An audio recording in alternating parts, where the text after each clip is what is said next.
Hello student, मैं नेहा दीक्षित स्वागत करती हूं आपका करियर पावर अड्डा 24/7 के ग्वालियर की यूट्यूब चैनल पर। आज हम शुरू करेंगे अपना डाइजेस्टिव सिस्टम। आज क्या शुरू करेंगे? आज शुरू करेंगे डाइजेस्टिव सिस्टम। डाइजेस्टिव सिस्टम को हिंदी में कहते हैं पाचन तंत्र। बहुत ही मोस्ट इंपॉर्टेंट टॉपिक माना जाता है किसी भी एग्जाम को लेकर। अगर हम बात करें तो एवरेज जो है चीजें पूछ ली जाती हैं, 100% ही पूछ ली जाती हैं। ठीक है, एवरेज का मतलब कि एक दो सवाल पक्के बनते ही बनते हैं। अब एक दो सवालों के लिए पढ़ना क्या पढ़ना है, तो एक दो सवालों के लिए ही पढ़ना होता है, क्योंकि आपने कहावत सुनी होगी कि बूंद बूंद से ही घड़ा भरता है। तो घड़ा भरने के लिए एक एक क्वेश्चन, एक एक टॉपिक को आपको कवर करना पड़ेगा। ठीक है, चलिए स्टार्ट करते हैं।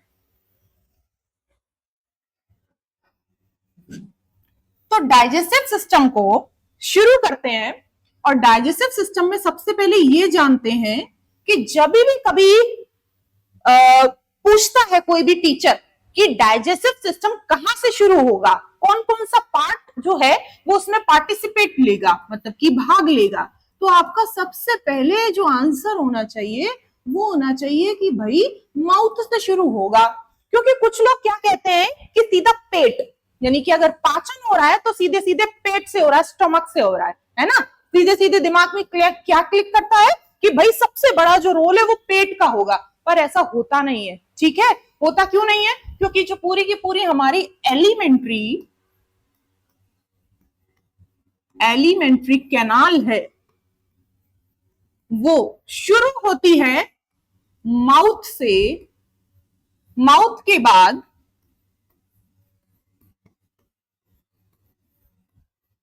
ईसोफेगस, उसके बाद स्टमक, उसके बाद एसआई। एसआई क्या है? Small intestine.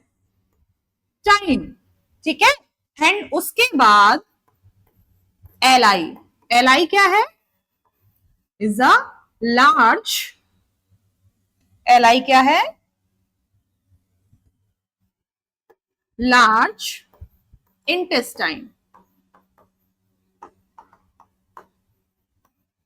ठीक है, इतनी सारे, फिर फाइनली कंप्लीट माना जाता है यहां पर आकर इसका जो लास्ट वाला पार्ट है जिसको बोलते हैं एनस, है ना। तो हमारा जो मुंह से शुरू हुआ प्रोसेस और खत्म कहां पर हुआ? एनस पर। ये पूरी की पूरी एलिमेंट्री कैनाल मिलकर हमारा डाइजेस्टिव सिस्टम का निर्माण करती है, यानी बनाती है। अब डाइजेस्टिव सिस्टम में इसमें से और भी हमारे बॉडी के 2 पार्ट्स हैं, जैसे कि 2 और भाग हैं, है ना। जैसे कि प्लस का मतलब ऐड है ये 2 पार्ट्स, जैसे कि लिवर की बात करते हैं, ठीक है, पेनक्रियास की बात करते हैं। तो ये सारे पार्ट भी इसमें इंक्लूडेड हैं इस एलिमेंट्री कैनाल के अलावा। क्लियर है? एलिमेंट्री कैनाल की हिंदी क्या होगी बच्चा? एलिमेंट्री कैनाल की हिंदी होगी आहार नाल। आहार नाल, आहार नाल से ही समझ में आ रहा। आहार का मतलब क्या? पोषण, खाना। आहार का मतलब क्या? खाना, है ना, खाना। तो जो खाना जहां से एंट्री करता है, ठीक है, और बॉडी से एग्जिट करता है, ये पूरा का पूरा बीच का हिस्सा जो है वो एलिमेंट्री कैनाल कहलाता है। इस वाले पार्ट को रेक्टम भी कहते हैं, रेक्टम। ठीक है, ये एनस, है ना, या फिर गुदा। हिंदी वर्ड इज गुर्दा नहीं है, याद रखिएगा, गुदा है। एनस इज गुदा, नॉट गुर्दा। ठीक है, गुर्दा होते हैं किडनी, किडनी की हिंदी होती है गुर्दा, तो याद रखिएगा ये गुदा है। ठीक है, तो हम हिंदी में भी एक बार देख लेते हैं। इसको कहते हैं भाई मुंह, माउथ, है ना, सबको पता है माउथ की हिंदी मुंह। ईसोफेगस, इसकी हिंदी होती है ग्रास नली। ठीक है, या फिर खाद नली, सॉरी ग्रास नली नहीं कहेंगे, खाद नली कहेंगे इसको, क्योंकि खाना जाता है ना भाई, खाद नली। ठीक है, या फिर एक और शब्द मिलता है देखने को जिसको कहते हैं फूड पाइप। ठीक है, तो फूड पाइप स्टमक को आम भाषा में हम लोग पेट कह देते हैं, पेट है भाई हमारा, ठीक है। एसआई छोटी आंत होती है हिंदी में, हिंदी में क्या कहेंगे, छोटी आंत, और एलआई बड़ी आंत, ठीक है। तो अब किसी को हिंदी और इंग्लिश में प्रॉब्लम नहीं होगी, मैंने हिंदी में भी लिखा है और मैंने इंग्लिश में भी लिखा है, क्लियर है। एक बार रिवाइज करते हैं। जो डाइजेस्टिव सिस्टम है, पाचन तंत्र है, वो छोटे छोटे तंत्रों से मिलकर बना होता है, और उन तंत्रों में ही एलिमेंट्री कैनाल जो है वो सबसे ज्यादा इंपॉर्टेंट भाग है। अब एलिमेंट्री कैनाल क्या है, तो माउथ से शुरू होकर ईसोफेगस, स्टोमक, एलआई और एसआई के जरिए कुछ दो पार्ट और भी मिक्स हैं, जिनका एक का नाम है लिवर और दूसरे का नाम है पेनक्रियास। ये दोनों मिलकर हमारे पूरे के पूरे पाचन तंत्र को कंप्लीट करते हैं। तो ये सारी चीजें हम लोग एक एक करके अगेन पढ़ने वाले हैं। तो शुरुआत करेंगे कहां से, अपने माउथ से, ठीक है। यानी कि सीधी की, जैसे अब आप कहोगे देखो हमने मुंह में खाया तो पाचन शुरू हुआ, लेकिन उससे भी पहले एक प्रोसेस होता है। उससे पहले एक प्रोसेस क्या है कि अगर हमने खाना बना देखा और उसकी खुशबू हमारे नाक में गई, तो खुशबू जब नाक में गई बस वहीं से शुरू हो जाता है धीरे धीरे से एंजाइम्स का निकलना, मतलब लार बनना। जैसे कहते हैं ना, देख के मुंह में पानी आ गया, तो मुंह में पानी इन द सेंस लार सीक्रेशन, लार का जो सलाइवा है वो सीक्रेट होने लगता है। लार को क्या बोलते हैं, सलाइवा, ठीक है। सलाइवा सीक्रेट होने लगता है, और जब सलाइवा सीक्रेट होने लगा इसका मतलब कि आपका मुंह, आपकी बॉडी पाचन को ही शुरुआत कर चुकी है, ठीक है। सिंपल है, बहुत सिंपल है, ये सारी चीजें बहुत सिंपल है। एक एक करके चलते हैं यहां से, ठीक है, यहां से चलते हैं। चलो अगेन माउथ, ठीक है। एक डायग्राम बनाते हैं, सिंपल सा डायग्राम बनाएंगे। ऐसा वाला डायग्राम नहीं बनाएंगे जो बुक्स में लिखा, बुक्स में बना हुआ मिलता है, बहुत ज्यादा टिपिकल होता है, किसी को समझ में नहीं आता। तो मैं बहुत ही सिंपल सा एक डायग्राम बनाती हूँ, ठीक है।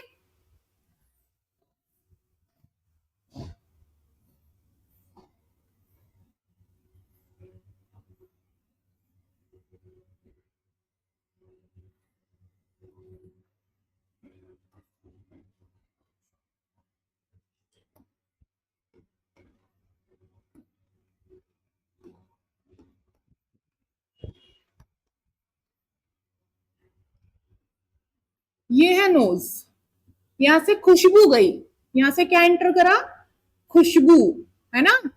खुशबू यहां से एंटर करती है ऐसे ऐसे, हमारी नाक पे, हमारी नाक से खुशबू गई।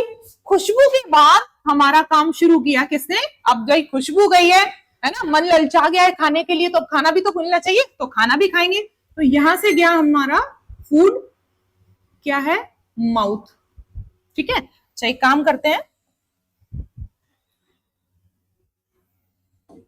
ये है माउथ, ठीक है। यहां पे बताते हैं कि इससे क्या गया अंदर, फूड, ठीक है, खाना, इससे गया खाना अंदर।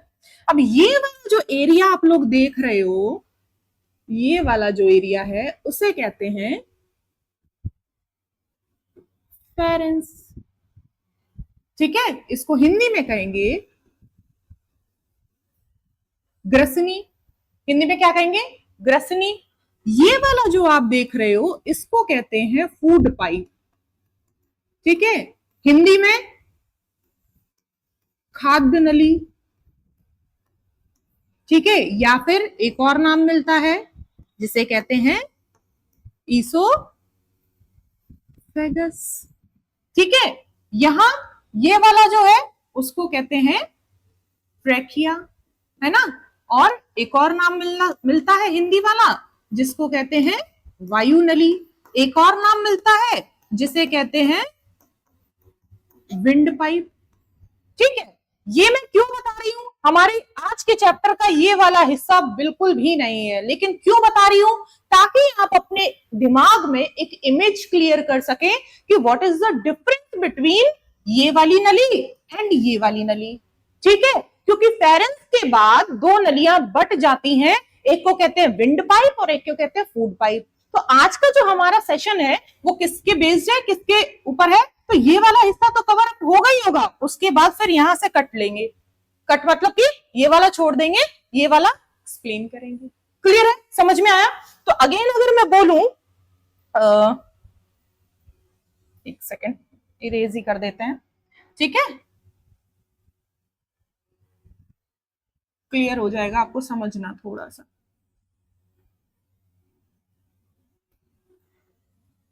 देखिए,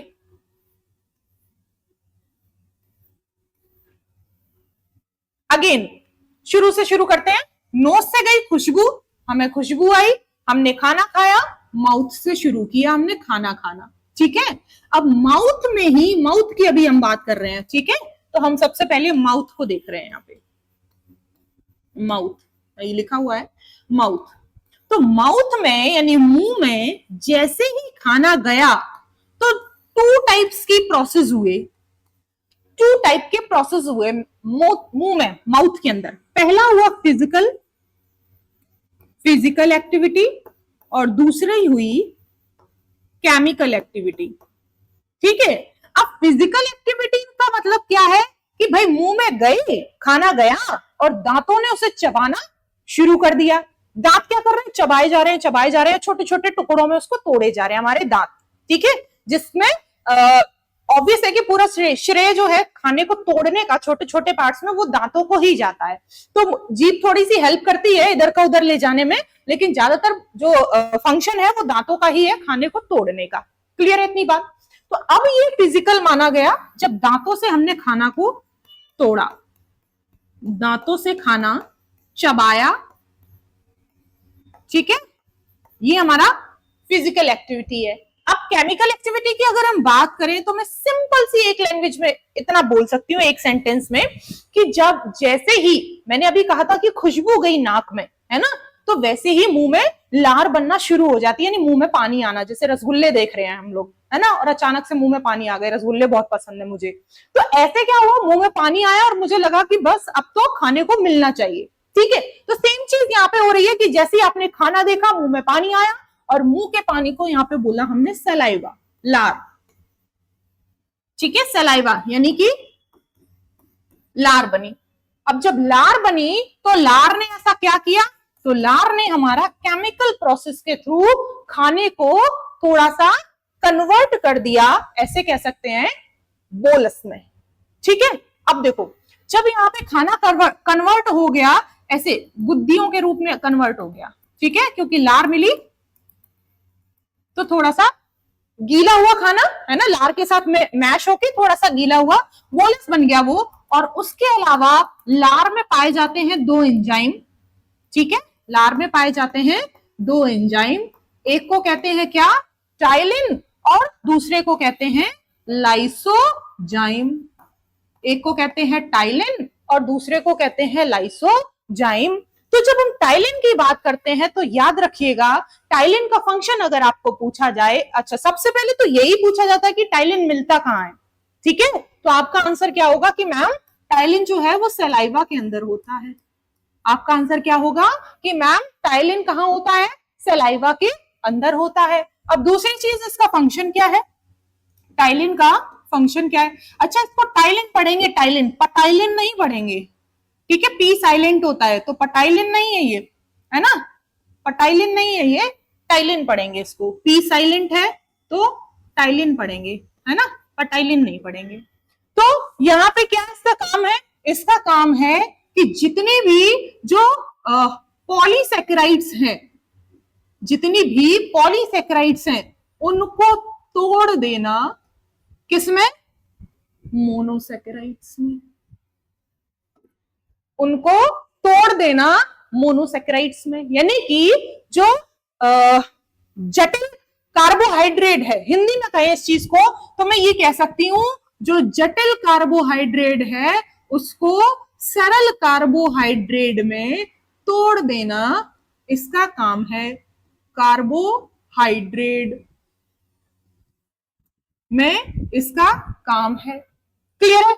अब एक और मैंने बताया लाइसोएंजाइम, लाइसोएंजाइम का काम क्या है, तो लाइसोएंजाइम का काम ये है कि लाइसोएंजाइम क्या काम करता है कि बॉडी में जितने भी, जैसे हमने खाना खाया तो ऐसा नहीं है कि हमारे हाथ में जर्म्स नहीं होंगे, माइक्रो ऑर्गेनिज्म कहीं पर भी हो सकते हैं। इस टाइम पे अगर हम मार्कर के टिप की बात करें तो इस पर भी बहुत सारे माइक्रो ऑर्गेनिज्म होंगे, हमारे हाथ में भी होंगे। तो मैंने जस्ट हाथ नहीं धोए ऐसे खाना मतलब उठा के कुछ भी खा लिया। तो अभी खाने के साथ साथ क्या हुआ कि कुछ माइक्रो ऑर्गेनिज्म, कुछ बैक्टीरियाज मेरी बॉडी के अंदर चले गए। तो वो जो लार है वो जब खाने को तोड़ेगी, है ना, खाने को एकदम से ऐसे फॉर्म में कन्वर्ट करेगी जो मेरी फेरेंस से सरकता हुआ मेरी ईसोफेगस में जाएगा, फिर ईसोफेगस से स्टोमक में जाएगा। ऐसे फॉर्म में जब कन्वर्ट करेगी तो उस टाइम पे वो ये काम भी करेगी, क्या काम, कि जो हमारे बैक्टीरियाज हैं उनको किल कर देगी। ठीक है, यानी कि हमारे खाने को बैक्टीरिया फ्री बना के भेजेगी हमारे कहां पर, स्टोमक में। पूरी तरीके से बैक्टीरिया फ्री नहीं होता, लेकिन कुछ एंजाइम्स यहाँ पे काम करते हैं। ठीक है, और जो बाकी के रहे बचे कुछ अगर पहुंच भी गए बैक्टीरिया तो फिर वो जाके HCl किल कर देता है, क्योंकि अभी हम आगे चल के स्टोमक पढ़ेंगे तो स्टोमक में HCl पाया जाएगा, हाइड्रोक्लोरिक एसिड, और HCl का भी मेन काम यही होता है। क्या काम होता है कि आपके एक तो हमारे जो एंजाइम्स होते हैं उनके काम को करता है, एक तरह से ऐसे कि खाना पचा रहा है। ठीक है, खाना पचा रहा है क्योंकि उसमें भी बहुत सारे एंजाइम्स होते हैं। दूसरा क्या काम करता है कि बैक्टीरिया को किल करता है। वहां पे भी हम सेम चीज ही पढ़ेंगे। क्लियर है? तो ये जो हो रही थी बात, वो किसकी हो रही थी, वो हो रही थी लार की बात। ठीक है, ये जो अभी हम बात कर रहे थे, ये किसकी बात कर रहे थे, ये हम लार की बात कर रहे थे। क्लियर है? अगेन थर्ड पेज पे आते हैं। डायग्राम अगेन मैं बनाती हूं क्योंकि अभी डायग्राम्स में बहुत सारी चीजें बचती हैं। ठीक है, तो मैं अगेन बना रही हूं।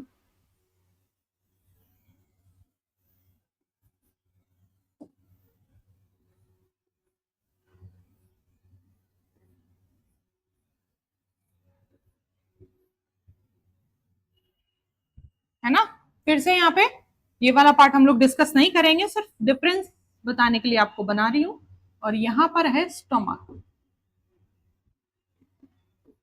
ठीक है, अब देखो अगेन ये वाला पार्ट है नोज और ये वाला पार्ट है माउथ।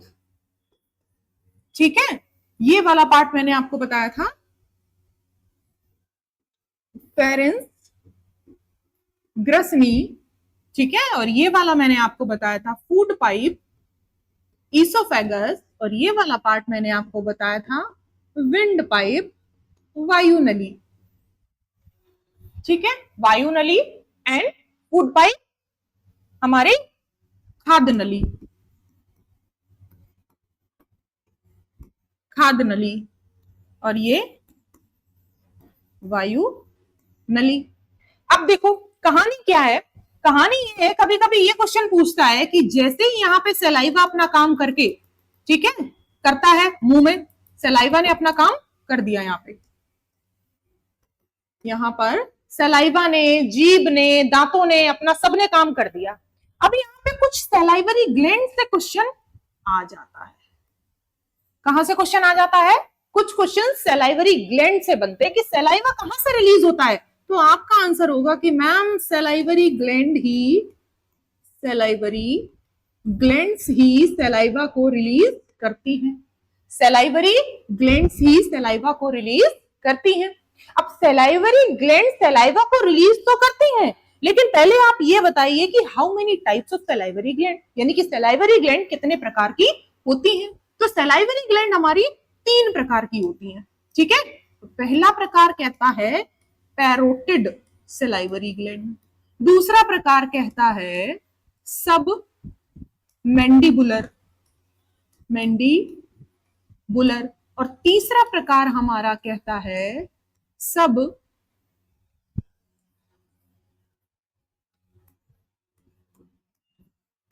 लिंगुअल। पहला प्रकार हमारा कहता है पैरोटिड सलाइवरी ग्लैंड, दूसरा प्रकार हमारा कहता है, हिंदी में अगर कहें तो हिंदी भी लिख देती हूं मैं, पैरोटिड सलाइवरी ग्लैंड, लार ग्रंथियां। दूसरा हमारा कह रहा है सब मैंडिबुलर,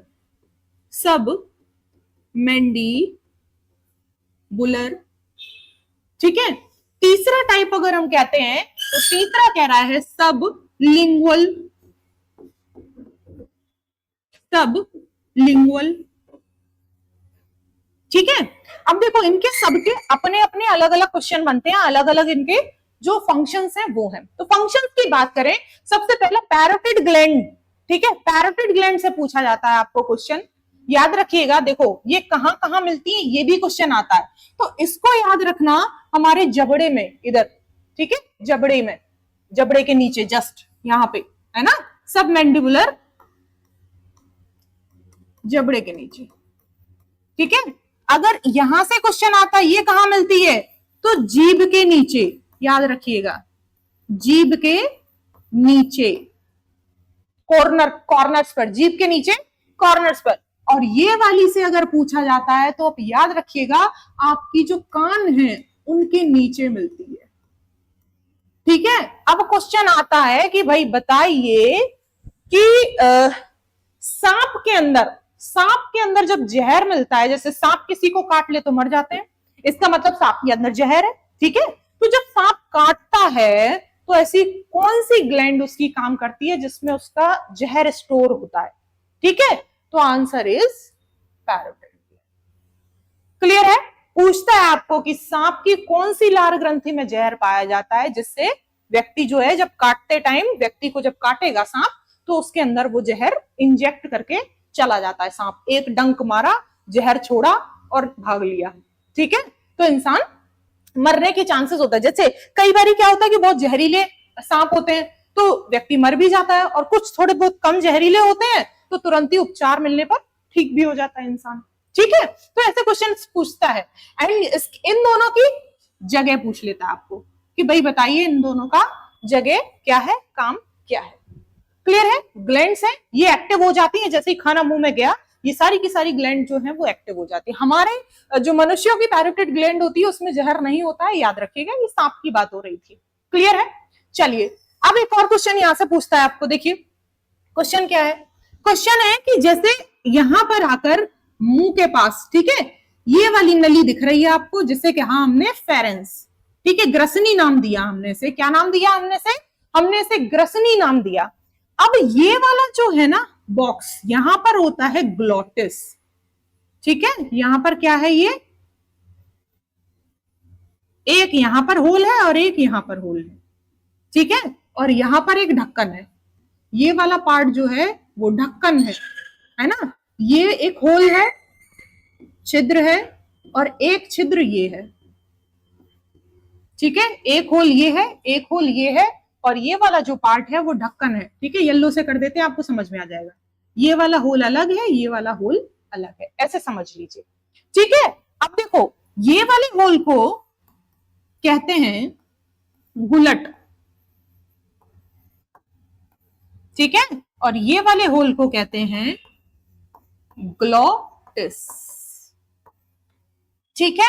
अब इन दोनों के नाम क्यों बताए, इन दोनों के नाम इसलिए बताए कि जैसे ही आप खाना खाएंगे और यहां से खाना जाएगा, कहां पर खाना कहां जाएगा, लंग्स में थोड़ी जाएगा, खाना कहां पे जाएगा, स्टमक में।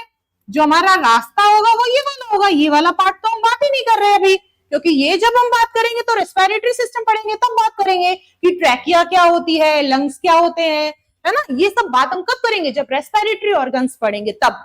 अभी क्यों बता रही हूं, क्योंकि ये वाली जो चीज है वो भी हमारे यहां से ही जुड़ी है, जहां पर मुंह जो है हमारा खत्म हो रहा, मुंह की जो नली जो फेरेंस है वो जो खत्म हो रही है वो भी ये नली से कनेक्टेड है, ठीक है। वो क्यों कनेक्टेड है, जैसे कि हमने खाना खाया, ठीक है, तो जब एक ही वायु मार्ग है, आपको दिख रहा है ये पूरा जो मार्ग है खाना जाने का और सांस लेने का वो एक ही है, तो जब खाना खाते हैं तो सांस वाले रास्ते पे क्यों नहीं जाता, और जब सांस लेते हैं तो खाने वाले रास्ते पे सांस क्यों नहीं जाती। उस चीज का मतलब समझाने के लिए ये बताया हुआ है मैंने, समझ गए कि मतलब जैसे कि अगर हम सांस ले रहे हैं तो हमारे स्टमक में जानी चाहिए, और खाना खा रहे हैं तो लंग्स में जाना चाहिए। ये सब एक्सचेंज सिस्टम क्यों नहीं हो रहा है, रास्ता तो एक ही है। तो इस क्वेश्चन का आंसर समझने के लिए मैंने ये डायग्राम बनाया कि ये वाला जो होल है, जब हम खाना खाते हैं तो ये वाला जो होल है वो क्या हो जाता है, वो बंद हो जाता है, ठीक है।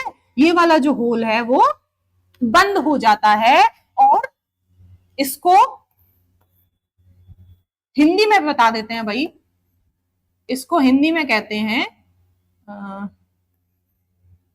अच्छा हिंदी में, एक मिनट, निगल द्वार, ठीक है, गुलट। यहां देख लीजिए उल्टा हो गया ये, निगल द्वार, इसको कहते हैं निगल द्वार। यार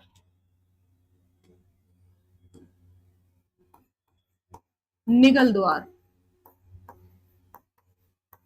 ठीक है। और क्या था, वायु, वायु द्वार या कंठ द्वार कह सकते हैं, ठीक है, कंठ द्वार, द्वार।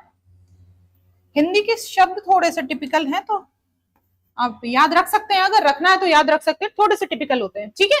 तो निगल द्वार यानी कि हमारा क्या है, ग्लॉटिस, गुलट, और यहाँ पे ग्लॉटिस।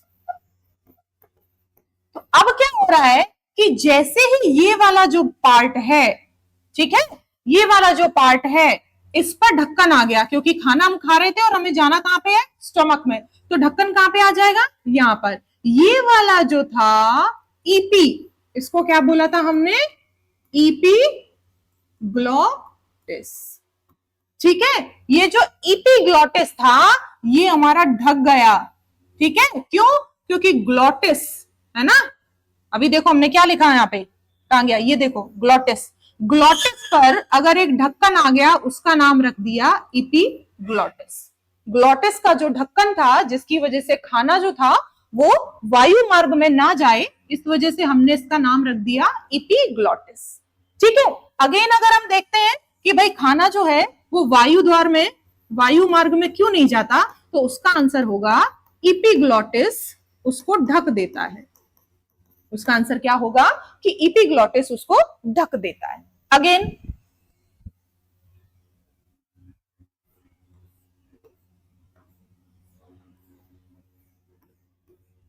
अगेन हम लोग बात करते हैं माउथ, ये हमारा माउथ है। अगेन हम फिर इसी चीज को देखते हैं, तो ये वाला जो मार्ग था उस पर और इस पर हमारे क्या थे, होल्स थे, और इन होल को हमने ढक दिया, तो खाना इसकी जगह कहां चला गया, यहां गया और स्टमक में चला गया। क्लियर है। अब ईसोफेगस की जब हम बात करते हैं, ये वाला जो हमारा पॉइंट है कि फूड पाइप है ना, यहां से भी क्वेश्चन बनता है आपको कि फूड पाइप क्या होती है। तो सबसे पहले हिंदी में क्या कहेंगे फूड पाइप को, फूड पाइप को कहेंगे खाद्य नली। फूड पाइप को क्या कहेंगे, खाद्य नली।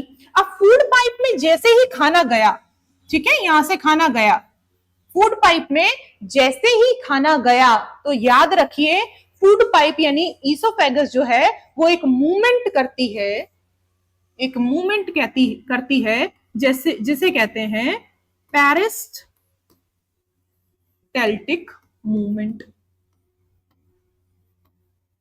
ठीक है। हमारी जो फूड पाइप है वो एक मूवमेंट करती है जिसे बोलते हैं पेरिस्टैल्टिक मूवमेंट।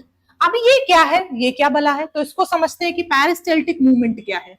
तो याद रखिए पेरिस्टैल्टिक मूवमेंट ऐसे वेव्स में होती है, जैसे शेप है जो हमारा नली का वो ऐसे हो जाएगा, ठीक है, ऐसे ऐसे जो नली है वो थोड़ा सा ऐसे क्रमाकुंचन, इंग्लिश में अगर मैं बोलूं तो क्रमाकुंचन कह सकते हैं इसको, ठीक है। मतलब कि बार बार अपनी शेप को बदलना, शेप बदलना इन द सेंस वेव लाना शेप में, है ना, ऐसे ऐसे।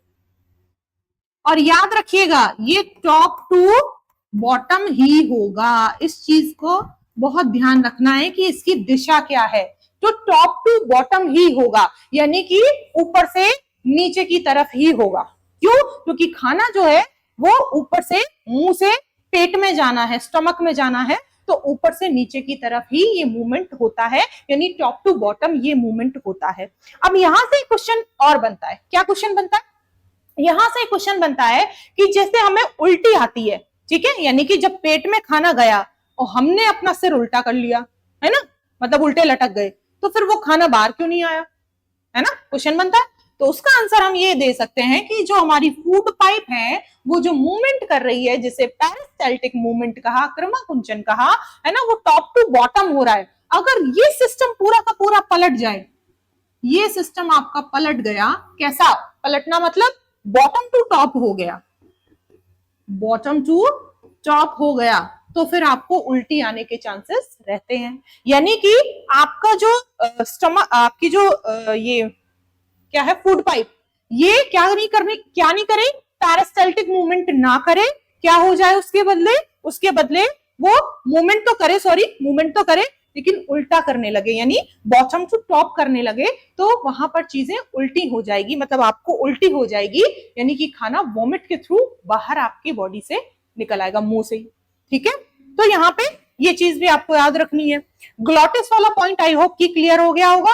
क्यों? क्योंकि ये वाले जो दोनों हमारे छिद्र हैं, ये यहाँ पर एक ढक्कन टाइप का होता है जिसे इपीग्लॉटिस कहते हैं, वो इसको ढक देता है और खाना इजीली इस वाले रास्ते पे चला आता है। जैसे कि हमने पानी पिया, तो जब हम पानी पिएंगे तो फिर से अगेन वही काम होगा। क्या काम होगा कि जो हमारा इपीग्लॉटिस है वो हमारे उस होल को, ग्लॉटिस को ढक देगा, जिसकी वजह से पानी जो है वो हमारी ईसोफेगस से होते हुए स्टमक में पहुंच जाएगा। ठीक है, लेकिन जब हम सांस लेते हैं तो वो जो ढक्कन है, इपीग्लॉटिस है, वो ढकता नहीं है किसी भी चीज को। सांस जो है वो ट्रैकिया के थ्रू आपके लंग्स में चली जाती है और खाना जो है वो कहाँ चला जाता है, स्टमक में। तो इसको देखने के बाद हम लोग नेक्स्ट जो अपना पार्ट है वो क्या करेंगे, स्टमक कंटिन्यू करेंगे। हमने क्या देखा, हमने देखा माउथ, है ना, एंड इपीग्लॉटिस पढ़ा हमने, फूड पाइप देखा, है ना, इधर ट्रैकिया, एंड अब जो हमारा पार्ट रहेगा वो नेक्स्ट रहेगा स्टमक का। तो इसके बाद हम लोग नेक्स्ट पार्ट 2 देखेंगे, उसमें स्टमक और बाकी का लिवर, पैनक्रियाज वगैरह देखेंगे। Thank you.